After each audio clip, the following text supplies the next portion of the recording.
Gini ya, maksud saya gini, kadang orang jamaah itu mikir saya ini orang nggak mampu.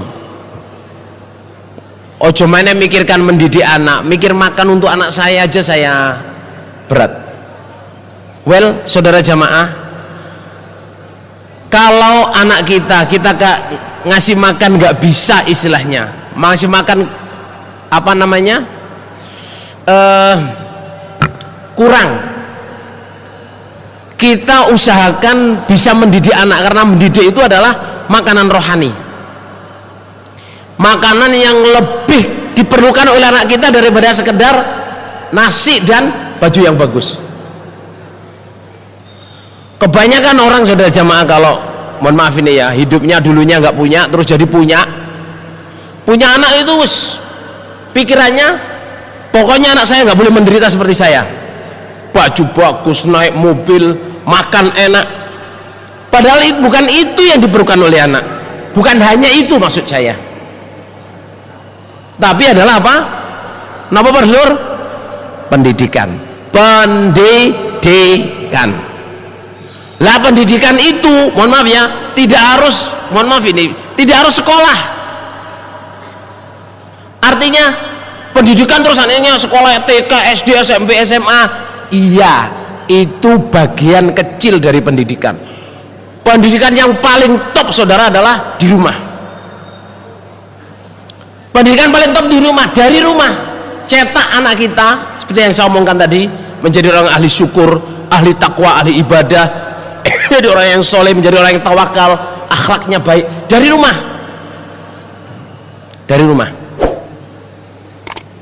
Lah terus, saudara, bagian dari pendidikan adalah memanggil anaknya ya bunayya.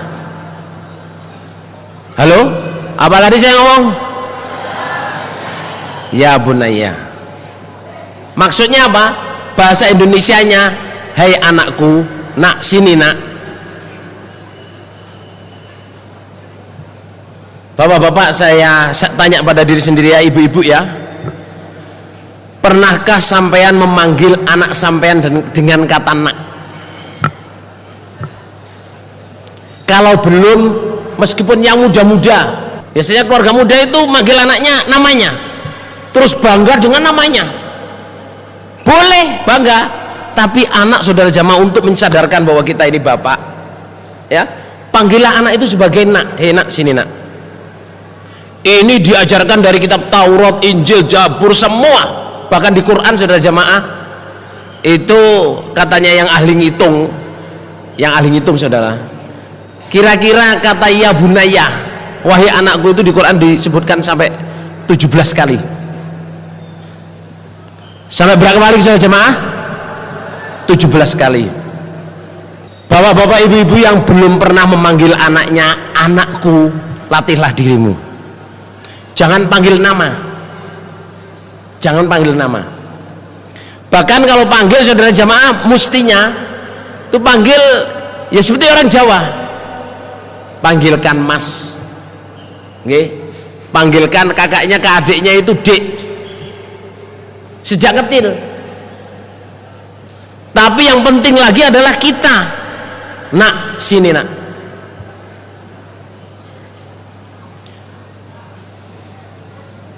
Sangat mudah nomor ini,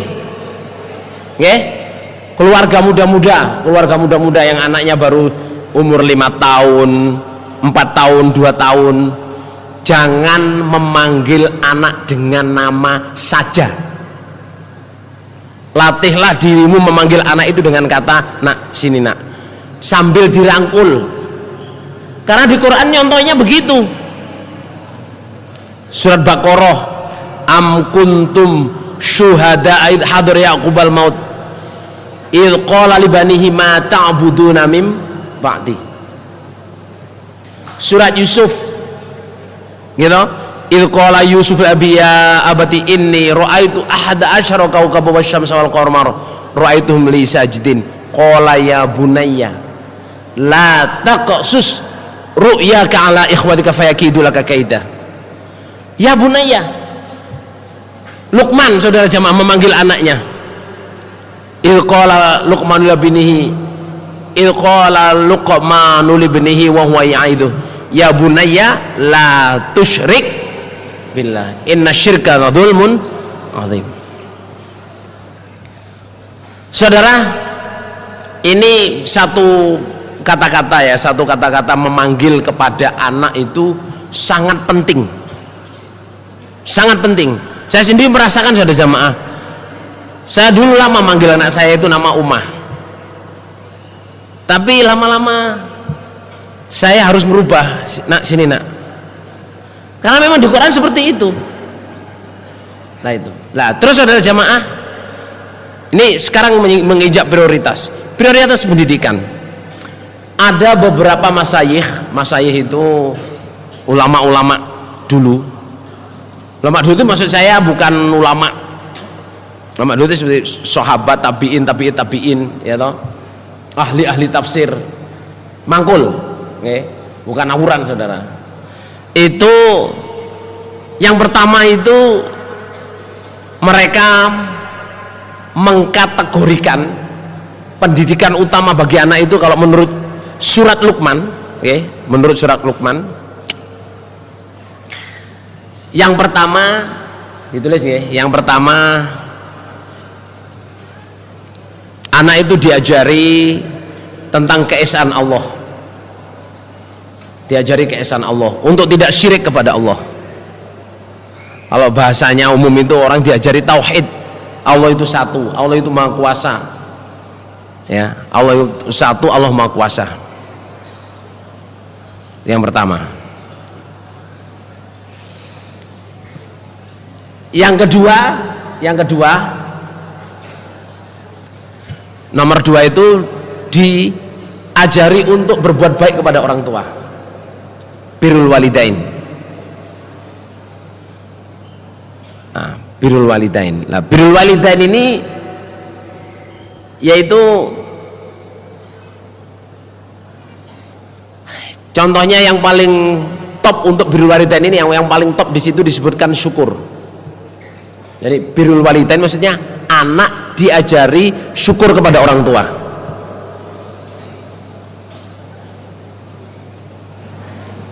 Anak diajari syukur kepada siapa? Orang tua. Contoh. Ini Pak, kalau bahasa saya namanya membangun image.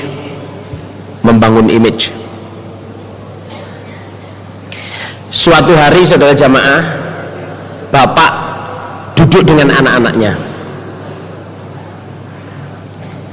ngomong, Duk le, ya, Duk le, lihat itu ibu kamu, pagi buta sebelum kita bangun ibumu sudah bangun, tanak nasi dulu, kerja dapur, bla bla bla bla bla bla bla bla bla. Terus itu bangunin kita, sholat, nyiapin sarapan, nyiapin baju kamu. Sejak kecil bu kamu itu kayak gitu. Diceritain saudara, keadaan anaknya. Diceritain gimana seorang istri memperjuangkan hidup untuk anak dan suaminya. Lihat ibu kamu itu, nanti kamu pagi siapin sarapan, baju kamu, habis itu kamu berangkat sekolah, beliau bersih-bersih rumah, habis itu belanja, masak, kamu datang udah mateng, habis itu nyiapin apa-apa macam-macam, seru sampai kita semua udah tidur, ibumu masih ngangatin sayur, ngangatin ini, make sure semuanya rapi. Tahu nggak nak? Makanya Allah memerintahkan kamu untuk menghormat ibumu. Nabi mengatakan 3 kali, ummuka thumma abuka. Sehingga sejamaah, anak melihat ibu itu figur pahlawan, figur hero yang bagus. Nah, begitu ibu satu saat bilang, kamu lihat bapakmu enggak? Kamu lihat bapakmu enggak? Coba yang kamu lihat bapakmu. Sejak kamu belum lahir, bapakmu kayak gitu. kerja keras, semua kerja usahanya untuk kita, menghidupi kita. Makanya kalau bapak kamu capek minta pijit, minta apa, disuruh apa, kamu harus dengerin.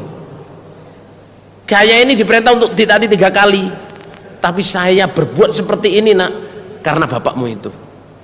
Saya mau capek, mau berat, karena bapakmu apa? Hidupnya semua untuk kita. Ya kerja, ya sambung jamaah, ya amal soleh, ya netepi dapuan semua. Jadi anak itu punya bayangan, oh orang tua saya ini seperti ini. Ibunya membaikkan keadaan suaminya, suami membaikkan keadaan siapa? Sehingga anaknya itu apa? Oh saya ini harus bersyukur saya punya orang tua. Kira-kira mudeng nama matin walur? Paham gak? Itu namanya membangun image. Jadi pertama didiklah anak itu untuk tidak syirik. Kalau ayat-ayat lain mengatakan itu, pertama didik anak untuk menyembah kepada Allah dan tidak mensekutukan Allah. Yang kedua, didik anak untuk berbuat baik kepada orang tua. Yang paling top adalah anishkurli wali walidaika ilayyal masir. Nah, ukuran ketaatan kepada kedua orang tua, saudara jamaah, itu mentok sampai hanya kalau disuruh syirik kepada Allah saja tidak ditaati. Kalau yang lain-lain harus ditaati. Dan ini berat.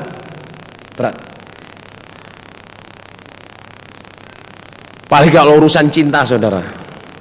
Gimana Pak Lur? Urusan cinta. Maunya disuruh kawin sama ini, tapi sudah kadung janjian sama ini. Gimana Pak Lur?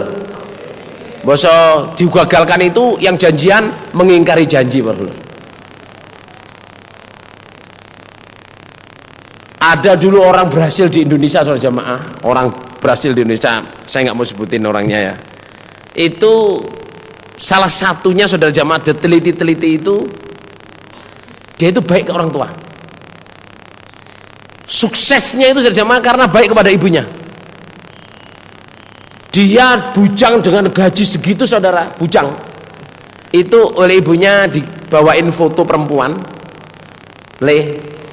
Coba kamu lihat perempuan-perempuan ini.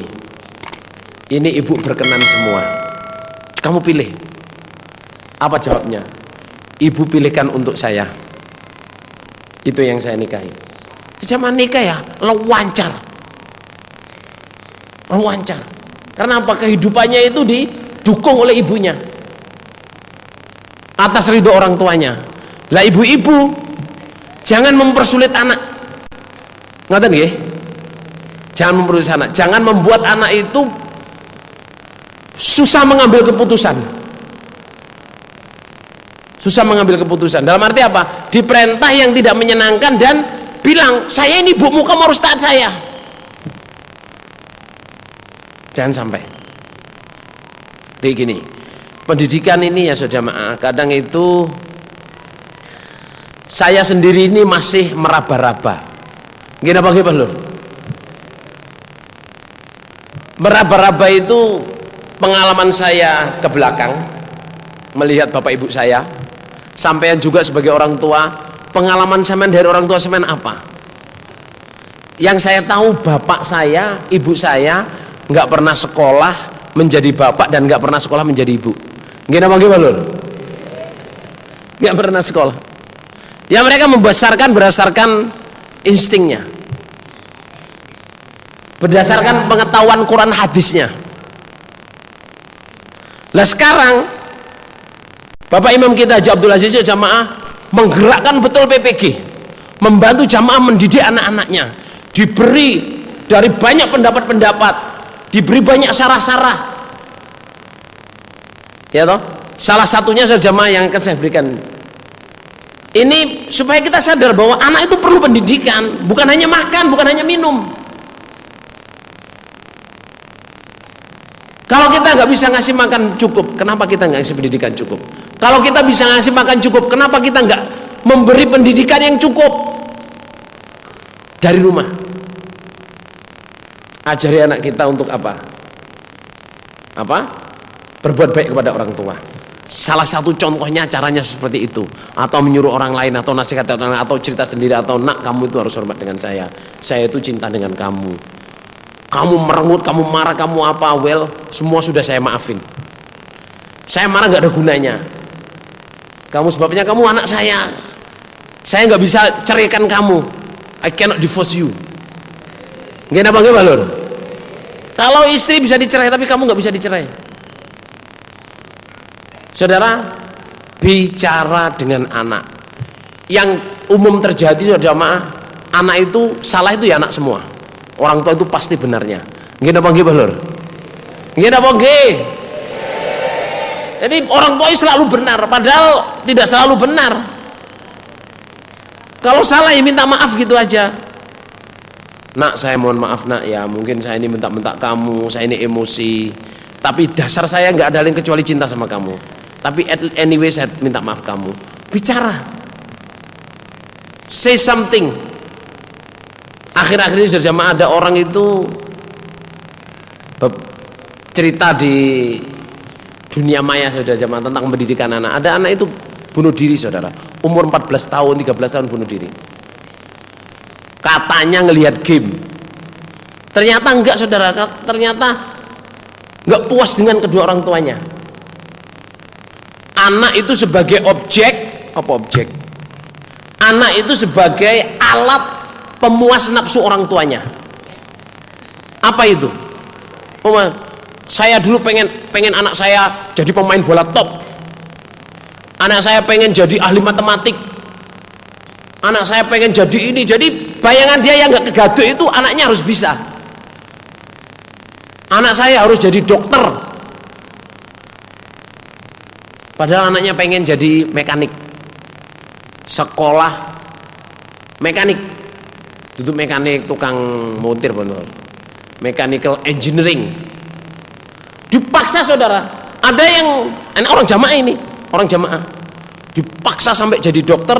Sudah jadi dokter wisuda itu ijazahnya dikasihkan bapak ibunya. Ini saya sebagai ketaatan saya untuk bapak ibu, ini ijazah dokter saya. Saya ingin sekolah insinyur. Saya minta ridhonya. Ini saya perjuangkan lama sekali. Saya nggak suka tapi saya harus lulus. Tapi akhirnya saya jamaah nggih. Piye lur? Jadi kadang orang tua itu nggak pokoknya yang bener saya. Kita sudah jamaah, anak-anak kecil itu diajak diskusi jauh lebih baik daripada cuma diperintah. Diajak omong jauh lebih baik. Nabi Yusuf omong-omongan dengan Nabi Yakub itu baru umur 10-11 saudara, masih kecil. Mungkin apa gini lur? Bukan usia 18 tahun, bukan. Masih kecil. Nabi Yusuf itu di bawah 15 tahun itu dia ngomong sama bapaknya, "Bapak, saya kok mimpi ada ahada asyara kaukaban, 11 bintang.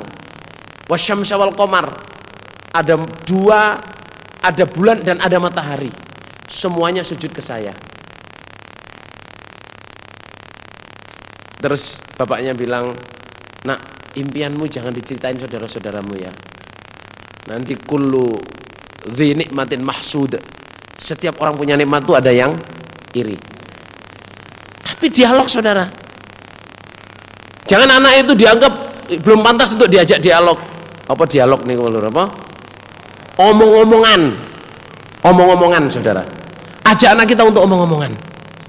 Apalagi yang sudah besar. Ya, apalagi anak dilamar. Anak dilamar. Diajak omong. Jangan anak dilamar, anaknya disemprot, entek, ngamek, kurang golek Rasul. Kamu itu memang kenyanyalan, mental. Apa bahasa Indonesia nih? Endel. Apa bahasa Indonesianya lagi? Endel kan bahasa Indonesia. Hah? Genit. Oke ya. Nomor berapa sekarang? Nomor 3 itu, nomor 3-nya ini diajarin untuk bisa menjadi orang yang ahli tobat. berani minta maaf. Berani minta maaf. Kalau bahasanya Bapak Haji Nur Hasan, berani minta maaf terus